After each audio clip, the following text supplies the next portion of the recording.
So, habang naghihintay ako sa anak ko, sinusundo ko siya. Pag-usapan natin kung ano na ba yung mga pwede nyong ituro, yung mga pwede na sa isang 1-year-old. Kasi madaming hindi pwede kapag infant, no? Yung mga 12 months and below, lalo na yung mga newborn.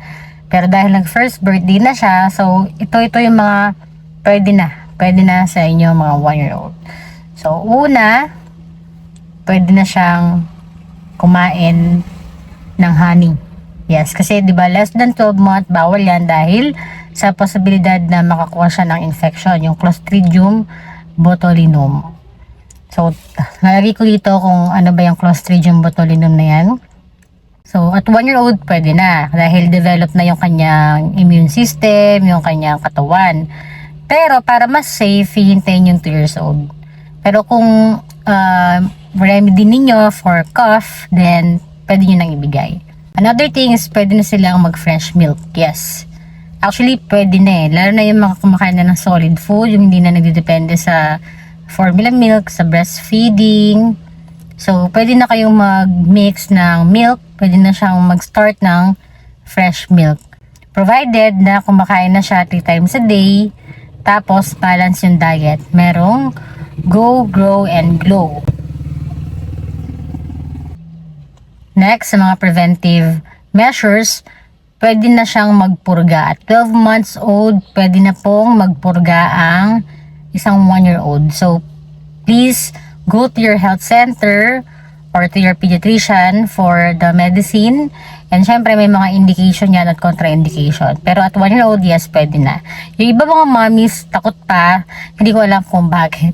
Okay, matakot sa bulate kasi wala namang superpower yan. Hindi kayo aanuhin ng mga yan. Dagdag ko sa preventive measures ang mga bakuna. So, kailangan ma-update yan. At 1-year-old, tapos na sila sa health center. Wala nang booster sa health center. Yung mga ibang bakuna naman na first time mabibigay, please ask your pediatrician kasi medyo marami yon. So, at 12 months old, mabibigay na ang meningo vaccine. Although, may mga brand or mga ibang meningo vaccine na binibigay as early as 9 months. Pero ako sa clinic ko, binibigay ko to at 1-year-old. So, may meningo vaccine tayo, may hepatitis E vaccine, meron tang mga booster yan. So, sa booster, mag-i-start yan at 15 months hanggang 18 months. Kailangan mabigay din ng booster ng pneumococcal or yung PCV. And then, in addition to that, mabibigay din dapat ang booster ng 5-in-1 or 6-in-1. At saka yung polio. So, yung polio kasama yung IPV kasama siya sa 6-in-1. Plus, ang varicella vaccine.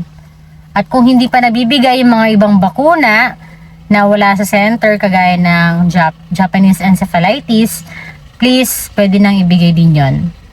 Ang rota, hindi na po pwedeng ibigay. So, kung hindi siya nabigyan ng rota vaccine, hindi na pwedeng ibigay yon.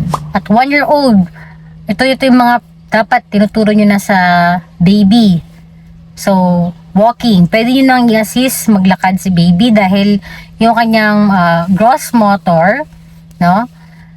Kayang-kaya na yan tumayo, mag-isa yan eh. So, pwede nyo na siyang i-assist kagaya nito kung hindi pa yan naglalakad. Yung may mga ibang babies na at 9 months pa lang naglalakad na, 10 months, 11 months. So, hindi ibig sabihin na advance yung baby mo, mas magaling siya, talagang iba-iba lang yung kanilang face. Sa average, at 1-year-old, kaya na nilang maglakad. So, kung hindi pa, pwede nyo na silang i-assist. Hindi nila kailangan ng ganito or ng walker. Mas makakatulong yung parang yung pinupush lang, push toy. So, kagaya niyan. Yung anak ko, upuan lang. Hintayin nyo pong maglakad si baby, mga 15 to 18 months. So, kung 12 months si baby, hindi pa naglalakad, 13 months, 14 months, 15 months, okay lang. So, kapag 16 months na siya, hindi pa rin, 17, 18, hindi pa rin, pwede pa tayo mag-wait, pero basta ang red flag dyan, 18 months. So, kung hindi pa naglalakad yan, baka may problem siya sa muscle niya, or kahit developmentally speaking, kailangan siyang ma-assess ng inyong mga pediatrician, okay? Dahil dumating kahapon yung anak ko, kaya nag-stop ako mag-vlog. So, tutuloy ko na ngayon. Ganun tayo ka-busy. Yan, iba na yung suot ko. Yung pwede niya na ituro kay baby yung mga animal sounds. Kasi magaling na silang manggaya eh. They mimic you already. Kahit yung mga bubbles lang, yung sound ng chicken, aso, pusa, no? Alam niyo naman yon. So, kapag nagagaya niya kayo doon, natuturuan niyo lang sila. So, sign po kasi yun na maganda yung language development niya, maganda yung kanyang brain development also. Kung natuturo niyo na yon, edi malapit na siya magsalita. And isa pa, kahit hindi pa yan nakakapagsalita, ituro niyo na rin yung kanyang pangalan, yung complete name niya. Start na kayo mag-mention sa kanya. Oh. What is your name? My name is, ganun. Kung ilang taon na siya, tsaka yung address. Doon sa address, medyo mahirap pa yon. Siguro pag nasa 15 to 18 months. Pero yung name, kailangan alam na niya yung name niya eh. And nagre-respond na siya. At 9 to 18 months, dapat nagre-respond na yan sa name. Kasi kapag hindi pa by the time na nag-reach siya ng 18 months, then probably may problem, developmentally speaking.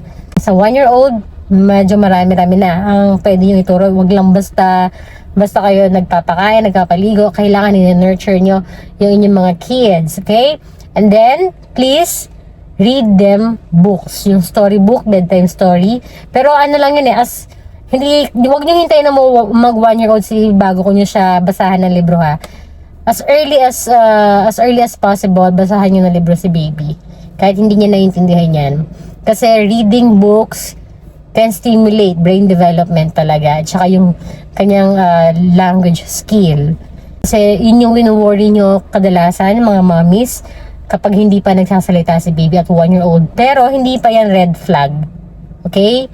We wait until 2 years old bago talaga magsalita yan. So, anong gagawin nyo? Siyempre, nurture them. Huwag nyo nang bigyan ng cellphone, ng gadget. They may help, pero mas ang nakakatulong po yung inyong interaction. Yung face-to-face interaction nyo kay baby. Libro, mga laruan, and not gadget. Okay? So, I think dito na tayo nagtatapos. At magsusundo na ako, day 2 na ako ng pagsusundo kay Gib. Bye-bye!